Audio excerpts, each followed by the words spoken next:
Hey guys, what is up? Tominator here. So in this one today, I wanted to talk about the Chicago Pro Show that just took place last night, where Wesley Vissers, there with his hand raised, moving into the center, ended up winning, and I think deservedly so. Now, the number one problem with this guy, as you can tell right away, is the tan or lack thereof. He was just way too pasty, simply put.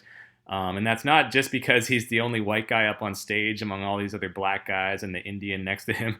Okay, it's actually like he didn't even apply Pro-Tan or Dream Tan or anything like whatever they're using these days before he stepped foot on stage.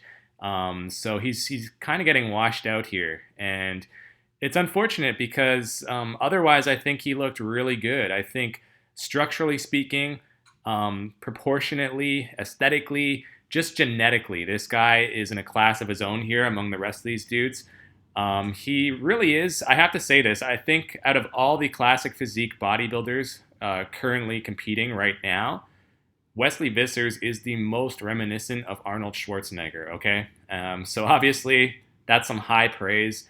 Perhaps someone like Callum von Moger might be able to challenge for that distinction once we see him compete in a big show and everything. But until he does so, I think this guy right here is the reincarnation of Arnold. Now, that said, I don't think he's quite as good as Arnold was back in his heyday because the thing with Wesley Vissers, as we can tell right here in this front double bicep, he's very balanced. He doesn't have any weak points, really. Like, he doesn't have a single weak body part to my eyes. But at the same time, he doesn't really have any outstanding body parts either. Nothing really kind of jumps out at you and grabs your attention. Like Arnold, for instance, back in the day, had those mountainous peak biceps. Wesley Vissers doesn't have that. Arnold also had the best chest of his day, and it really stood the test of time. You could say it's still among the best set of pecs of any bodybuilder throughout history. And Wesley Vissers, has a good chest. It's well developed, but it's not really eye catching. It's not on the same level as someone like Schwarzenegger. And even his vacuum looks great. His V taper is very good, but is it on the same level as someone like Chris Bumstead? No. So Wesley Vissers is a very complete bodybuilder, very gifted bodybuilder, but it's still, he's just kind of lacking that icing on the cake, if you know what I'm saying. Like, I wish his arms would be just a little bigger, maybe add some peak to those biceps, just something to kind of grab your attention a little more. Because otherwise, this guy is fantastic, and I think he absolutely deserved it despite his atrocious tan.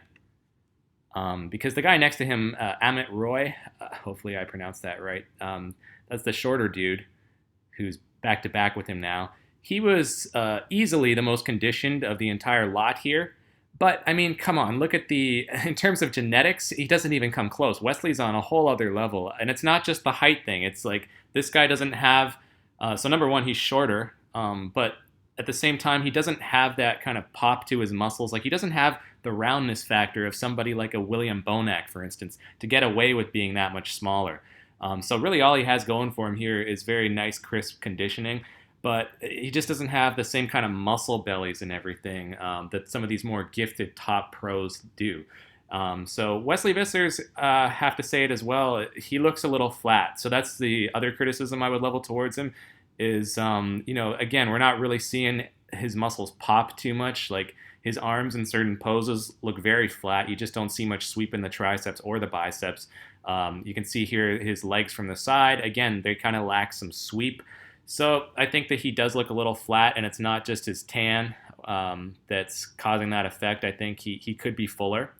So I think that Wesley Vissers here in this show may have been somewhere around 90% of what he's capable of, because he was well conditioned, but he wasn't really 100% peaked. And so that's what I'd like to see from him. I'd like to see him just hone it in a little bit more in terms of the conditioning, but mostly just kind of come in a little fuller next time and correct your tanning issue.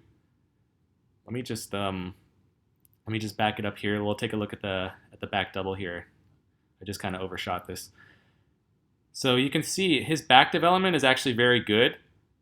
He's got the width, that's for sure, the size. He's got really thick traps, or at least wide traps. You can see that there.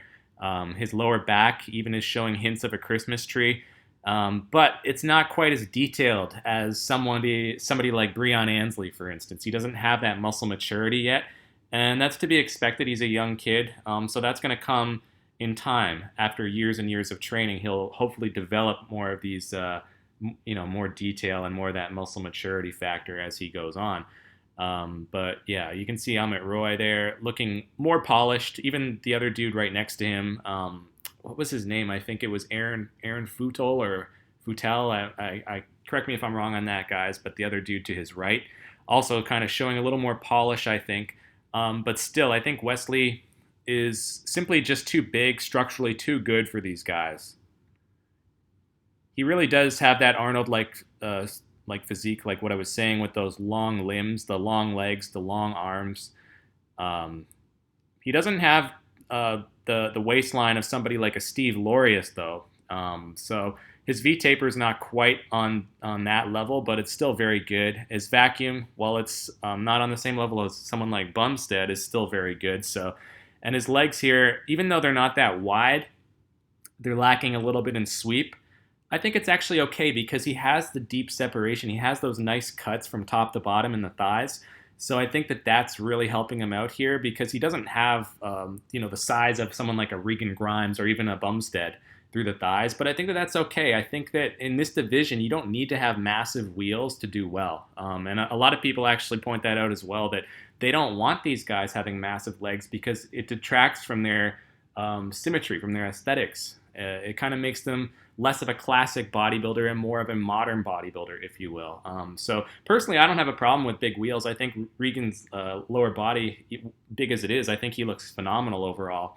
But some people don't really prefer that. And I think that Wesley Vissers you could say, is perhaps the most classical of any of these classic physique bodybuilders out there right now. So I expect this guy, if he competes in the Olympia, I expect him to do well. I expect him to crack the top 6, so long as he comes in reasonably conditioned. Like if he comes in this sort of condition but corrects his tan, I think he can easily place top 6, and I think he should. This is another pose very reminiscent of what Arnold Schwarzenegger used to do back in the day. But you can see here the arms actually look pretty good. It's too bad we're not going to get a look at his praying mantis pose because there you really notice that the arms kind of come up short. They just look too flat and a little too small for him to really do justice to that one. But I still think that he deserved this win, and I'm looking forward to seeing him compete at the Olympia. So that's my analysis of the Chicago Pro Classic Physique 2018 show. Let me know your thoughts in the comments below. Thank you for watching, everybody. And until next time, I'm the Tominator, signing off. And I'll be back.